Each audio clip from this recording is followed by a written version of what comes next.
Hey everyone, and welcome to another deep dive with us. Today we're going way back in time Way back. to ancient Mesopotamia, Mm. to the year 1792 BCE to be exact. Oh. And we're going to explore a name you've probably heard before, Hammurabi. Oh, yeah, Hammurabi. Now you might know him for that whole eye for an eye thing, Right eye for an eye. but honestly I think you'll be surprised by how much more there is to this guy. Yeah, he was a fascinating figure. He wasn't just a powerful king. He was a brilliant strategist who built an empire from practically nothing. Yeah, from scratch, basically. And in a world that was, well, let's just say it was a real-life Game of Thrones situation. Oh, absolutely. A very apt comparison. And you're totally right. Hammurabi inherited this tiny city-state in a region that was incredibly volatile. I mean, the Tigris and Euphrates river system. Right. That was basically the Silicon Valley of the ancient world. Really? Oh, yeah. You had fertile land, abundant water. Makes sense. Everyone wanted a piece of it. Yeah, of course. But unlike Silicon Valley, though, they settled their disputes with chariots and swords. Ah, so a little bit more violent. Just a tad. Okay, so let's set the scene. Okay. It's 1792 BCE. Hammurabi's got this little city-state. Right. Everyone around him is fighting for dominance. Yeah, it's a real power struggle. So how does he go from underdog to emperor? Well, that's where the strategic genius comes in. Okay, I'm listening. You see a lot of rulers back then just focused on brute force. Yeah, just bigger armies, more territory. Exactly. But Hammurabi, he was different. Okay. He was a master of diplomacy. He knew how to play the long game. Interesting. Carefully chose his allies. Yeah. Picked off his enemies one by one. Ah, smart. And consolidated his power over time. So it was less about just like head-on collision and more like a chess game. Exactly, a game of chess. Oh, wow. And one of his most brilliant moves was the conquest of Larsa. Larsa. In 1763 BCE, Larsa was a major power. Okay. And by defeating them, Hammurabi sent a shockwave through the region. It was like a startup disrupting a whole industry. Oh, wow. I like that analogy. Yeah, suddenly everyone was paying attention to Babylon. Babylon was on the map. Exactly. Wow. So that must have been a huge turning point for him. Absolutely. A major turning point. What else did he do to solidify his power after that? Well, there's another conquest that's really fascinating. Okay. The city of Mari in 1761 BCE. Mari. Now, Mari was ruled by Zimri-Lem, another powerful king who controlled vital trade routes. Oh, okay. So really important city. Very strategic location. Okay. And what's interesting is that Hammurabi and Zimri-Lem, they were actually allies at one point. Oh, so they were friends. Well, allies at least. They even exchanged letters, which archaeologists have actually found. Wow, so we have actual correspondence from them. Yeah, talk about a window into the past. That's incredible. But eventually Hammurabi realized that to truly dominate the region, Yeah. he needed to take Mari for himself. He had to cut ties. And he did just that. Wow, so not only was he a military genius, but he was also playing like 4D chess with these other rulers. Oh, he was a master strategist. That's incredible. Yeah. So by 1757 BCE, he's basically the top dog, right? Pretty much, yeah. Yeah. He's the king of the hill. Does he just sit back and enjoy his empire at that point? You might think that after all that conquering, he would just relax and enjoy the spoils of war. Right. But Hammurabi, he was different. Okay. He understood that true power Yeah. wasn't just about conquering land. Right. It's about maintaining it. Exactly. It's about creating a stable and lasting society. Yeah, you have to build something that's going to last. Absolutely. Yeah. So he focused on fortifying Babylon, Okay. turning it into this incredible fortress city. Wow. So it wasn't just about expanding outwards, it was about strengthening his core. Right, making sure his empire had a strong foundation. Right. And that brings us to what might be Hammurabi's most enduring legacy, Okay. the Code of Hammurabi. The code? Now, most people have heard of an eye for an eye, but the code is so much more than that catchy phrase. Okay, so let's unpack this code a little bit. Yep. Was it really just about harsh punishments? You have to remember, this was a world without established legal systems. Oh, right, like the Wild West, but in ancient Mesopotamia. Exactly. Okay. The code was revolutionary because it was an attempt to bring order to society, Interesting. to establish a clear set of rules for everyone to follow. That makes sense. Now, some of those rules might seem harsh to us today, Right. but for the time, it was a huge step forward in creating a more just and stable society. So it was less about revenge and more about creating a framework for justice. Precise. However different that concept of justice might be from our own. Exactly. Yeah. And it's also important to understand the social structure of Babylonian society Okay. to really grasp the nuances of the code. Okay. There were three main classes. Okay. The Awilu, The elite. who enjoyed the most privileges. Okay, the top 1%. Then you had the Mushkanu, the free citizens. Okay, so like middle class. Yeah, you could say that. Yeah. And then you had the Wardu, Okay. who were essentially enslaved and had very limited rights. So the bottom rung of society. Yeah, fortunately. And the code had different laws for each group. Exactly. It had 282 laws. Wow, 282. That's a lot of laws. Right. And they applied differently to these different groups, Wow. covering everything from property disputes, business deals, Okay. marriage, Yeah. inheritance. It's like they tried to create a rule for every aspect of life. They did in a way. And while it emphasized proportional justice. Right, the punishment should fit the crime. Exactly. But it also aimed to protect the vulnerable in its own way. Oh, really? For example, there were laws that specifically protected widows and orphans Okay. from being taken advantage of. Interesting. So it wasn't entirely about brute force. Right. There was some attempt to create a system that also protected the weaker members of society. Exactly. So were there any laws that really stand out to you Oh, absolutely. that give us a glimpse into their values and priorities? Yeah. For example, builders. Builders, okay. They were held to incredibly high standards. Really? If a house collapsed and killed the owner, Uh-oh. the builder could be put to death. Whoa. Talk about high stakes. Right. Shows how much importance they placed on accountability and craftsmanship. Yeah. You don't mess around with building codes in ancient Babylon. No, you don't. What about family matters? Oh, there are plenty of those too. Were there any laws that give us insight into their views on marriage or inheritance? Oh, yeah. Tons. Mhm. For instance, if a husband was captured as a prisoner of war, Okay. his wife was allowed to remarry. Oh, that's interesting. But if he returned, Oh. she had to go back to him. Oh, wow. So that's complicated. Yeah, a little bit tricky there.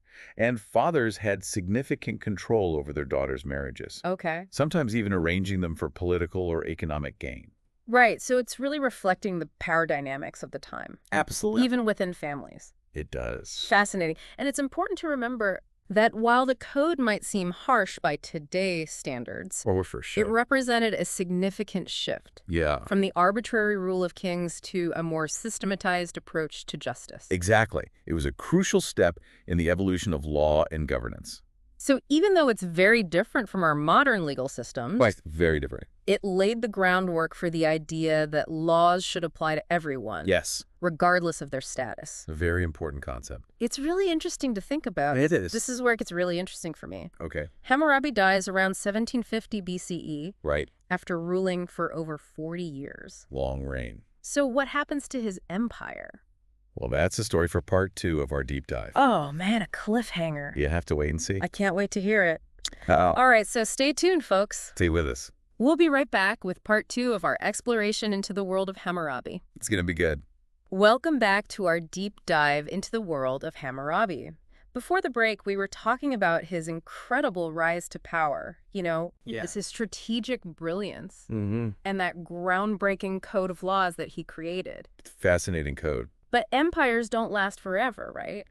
Sadly, no. So what happened after Hammurabi's death? Right. Did his empire just crumble without him? Well, it's not a simple answer. Okay. Hammurabi left some pretty big sandals to fill. Oh, yeah, I bet. He ruled for over 40 years. That's a long time. Think about that kind of stability in the ancient world. Yeah, it's pretty unheard of. When he died around 1750 BCE, his son, Sammuiluna, took over. Sammuiluna. And things, Okay. they got complicated. Okay, so Sammuiluna inherits this vast empire, Right. this well-established legal system, Mm-hmm. a fortified capital city.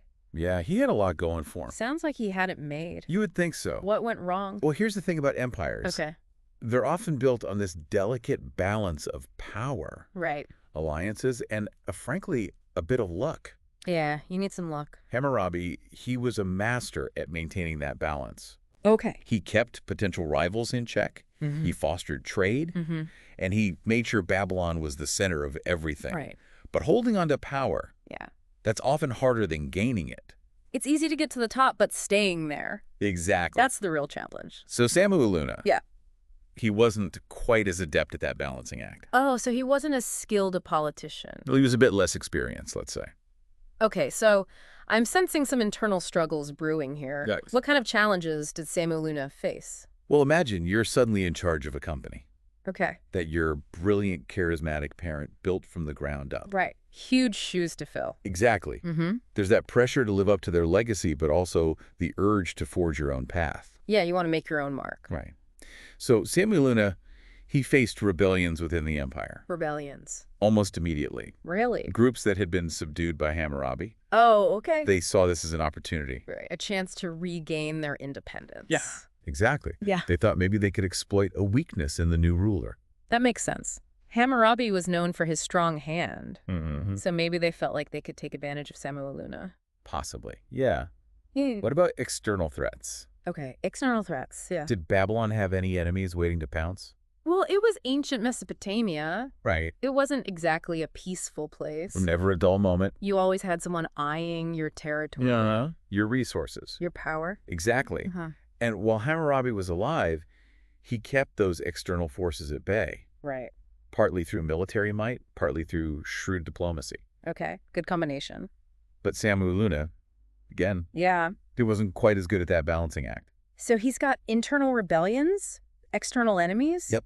Sounds like trouble. Sounds like a recipe for disaster. It could be. How did he handle all this? Well, he did have some initial successes. Okay. He put down some of the rebellions. Okay. And even expanded the empire's territory in some areas. So not a complete failure. No, not at all. But it seems like he was constantly fighting fires, Oh. dealing with one crisis after another. And this is where the cracks start to show. Right. In this seemingly invincible empire that Hammurabi built. Exactly. Okay, so the empire's weakening. What's the final nail in the coffin? Right. Who delivers the knockout blow? Well, there wasn't one single event that brought the empire down. Okay. It was more like this slow decline, a gradual erosion of power. Okay. But one group that played a major role in Babylon's downfall. Okay, who's that? The Hittites. The Hittites. Okay. They were a powerful empire based in what is now modern-day Turkey. Okay. And they'd been a thorn in Babylon's side for a while. Right, they're always kind of lurking. Yeah, always a threat. I've heard of the Hittites. Weren't they known for their advanced weaponry? Oh, absolutely. Like their use of iron? You're exactly right. Right. While the Babylonians were still primarily using bronze weapons, Right. the Hittites had figured out how to smelt iron, Oh, wow. which gave them a huge advantage in battle. Yeah, imagine facing an enemy with superior technology. Total game changer. It's like bringing a knife to a gunfight. Exactly. And that's precisely what happened. So the Hittites, with their iron swords and chariots, they eventually conquer Babylon. Well, not quite a direct conquest. Okay. It was more like a series of raids and attacks Oh, okay. that gradually weakened Babylon's defenses. Okay, so they chipped away at it. Exactly. And in 1595 BCE, Okay. almost 200 years after Hammurabi established his empire, Wow. the Hittites sacked Babylon. So that's the end. That marks the end of the First Babylonian Empire. Wow. It's almost poetic in a way. It is. This mighty empire built on strategic genius, this revolutionary legal code, Yeah, ultimately falls to a force with superior technology. it happens. It's a reminder that even the most powerful empires are vulnerable. That's right. Nothing lasts forever. It's a classic rise and fall story. And it really highlights the importance of adaptation. Oh, yeah. Hammurabi was a master of his time, but times change. They do. Technology advances, Yeah. new rivals emerge, Right. and those who don't adapt, Yeah. well, they often end up on the wrong side of history. That's a powerful insight. It is. And it's one that's relevant even today, right? Absolutely. I mean, think about how quickly technology changes our world. It's incredible. But those who can't keep up, Yeah. they're often left behind. It's the way of the world. But let's not forget about Hammurabi's legacy. Right. Yes, his empire eventually fell, but his impact on law, governance, Yeah. and even culture, Absolutely. it's still felt today. It really is. Mhm. That's the thing about history. Yeah. What's That that? it's not just about dates and battles. Okay. It's about the enduring ideas and innovations that shape our world. And that's what makes this deep dive so fascinating. It is fascinating. We've explored Hammurabi's strategic mind, Mm-hmm. his legal innovations, the rise and fall of his empire. A real roller coaster. But I have to ask, what was life actually like in Babylon during its golden age? Ah, that's a great question. What was it like to walk those streets, Yeah. to experience that culture? Well, that's a fantastic question, and one we'll be diving into in just a moment. Ooh, another cliffhanger. Stay tuned as we explore the sights, Yes. the sounds, Okay. and the daily life of ancient Babylon. I can't wait. Welcome back to our deep dive into the world of Hammurabi. So far, we've covered his rise to power, His strategic brilliance. that fascinating legal code, Mm-hmm. and even the eventual fall of his empire. It's quite a story.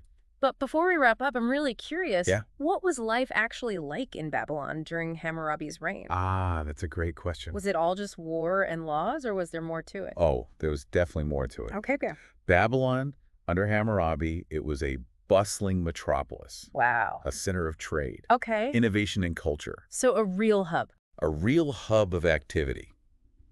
Picture this massive walls encircling the city, Okay. the iconic ziggurat, a temple tower reaching towards the heavens, Oh, wow.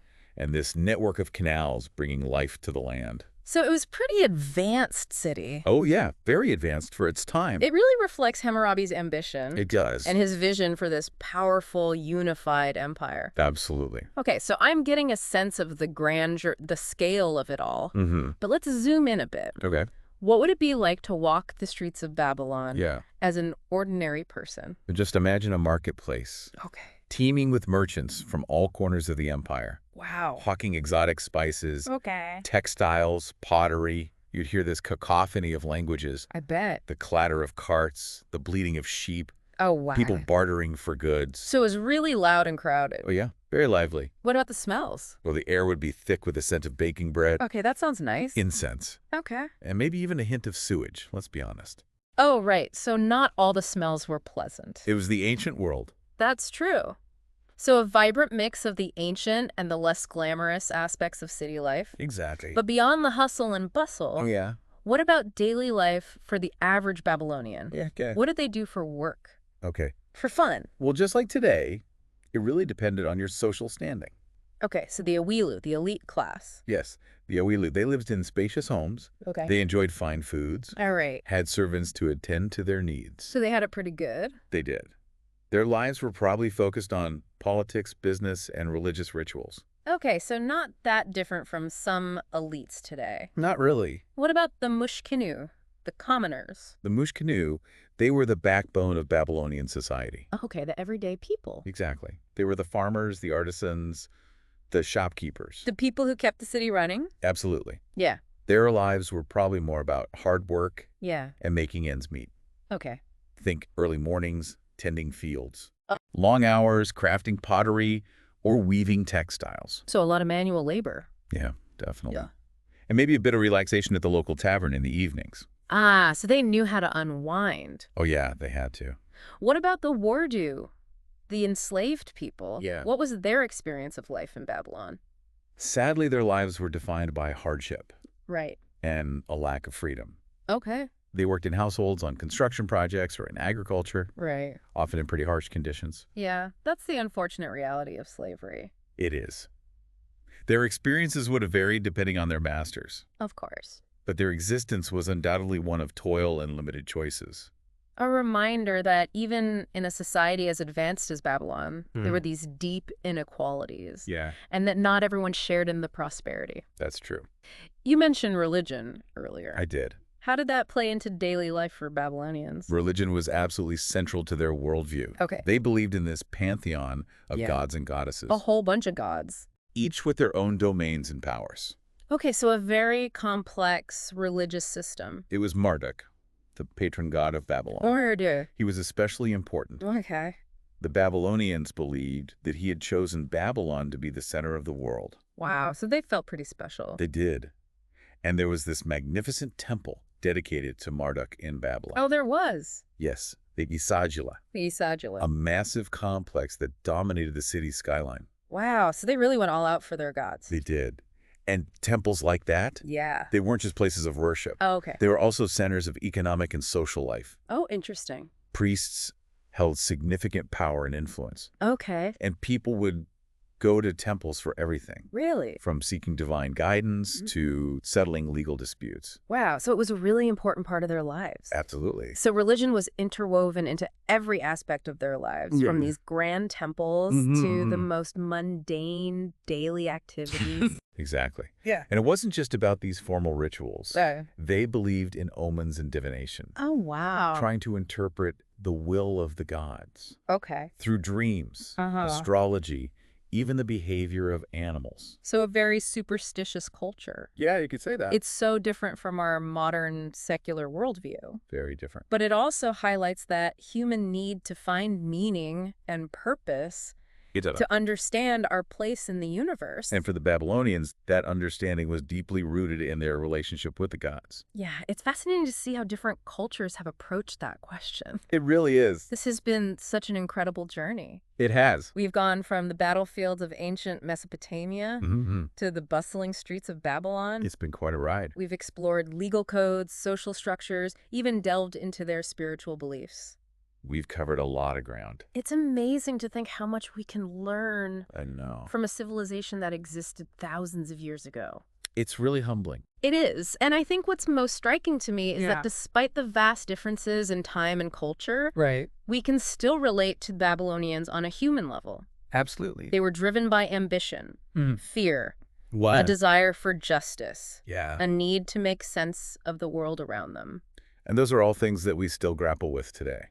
That's a beautiful way to put it. It shows that history isn't just about dusty relics and ancient battles. Oh. It's about connecting with our shared humanity across time. I love that. So as we wrap up our deep dive into the world of Hammurabi, Yes. I want to thank you for being such an incredible guide. Oh, it's been my pleasure. And to all our listeners, I hope this deep dive has sparked your curiosity about ancient history. Yeah, go explore. Remember, there's a whole universe of knowledge waiting to be discovered. It's out there. And who knows, maybe you'll be the one to make the next big historical discovery. You never know.